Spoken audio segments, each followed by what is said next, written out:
Hi, this is Ryan Hoff with your AIC Legislative Minute for March 5th, 2021, brought to you by the Lochmueller Group. This week, the legislature returned to continue session after their short midpoint break. It always begins a bit slowly as legislators turn their attention to a new set of bills, trying to make sure they understand the fine points of the bills that pass the opposite chamber. Some committees are even taking time to take a deep dive into recent events. As an example, the Senate Utilities Committee this week had a hearing to understand what caused the recent blackouts in Texas that caused so much injury and damage. If you're ever interested in watching past committee hearings such as this, each committee hearing is archived for review on the General Assembly's website.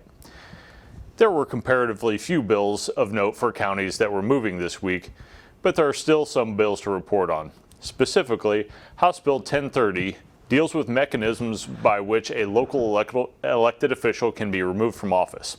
Currently, there is statutory authority for a court to remove an elected official who fails to perform his or her duty.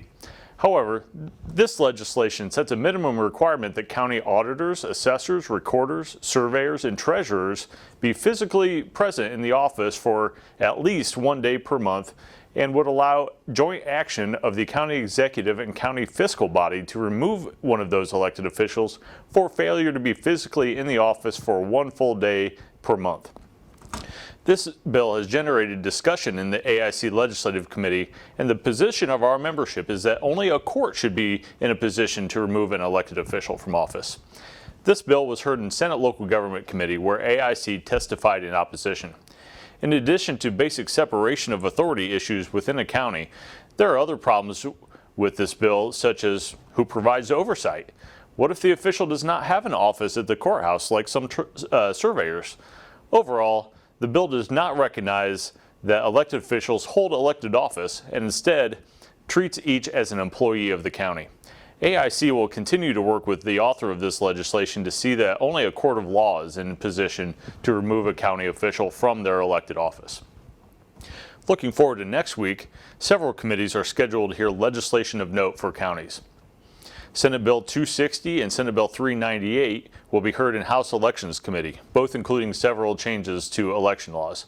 House Utilities Committee will hear Senate Bill 352 and Senate Bill 377 on rural broadband expansion. Senate Tax and Fiscal Committee will hear House Bill 1166 and 1353 on property tax exemptions and appeals. Both are bills that AIC opposes. Senate Bill 366 expands the small filer exemption for business personal property tax, and that bill is being heard next Thursday in House Ways and Means Committee. AIC opposes that legislation as well, as it costs local units revenue and shifts about $12 million to other property taxpayers.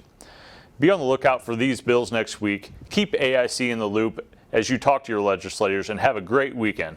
This has been the AIC Legislative Minute, brought to you by the Lochmueller Group.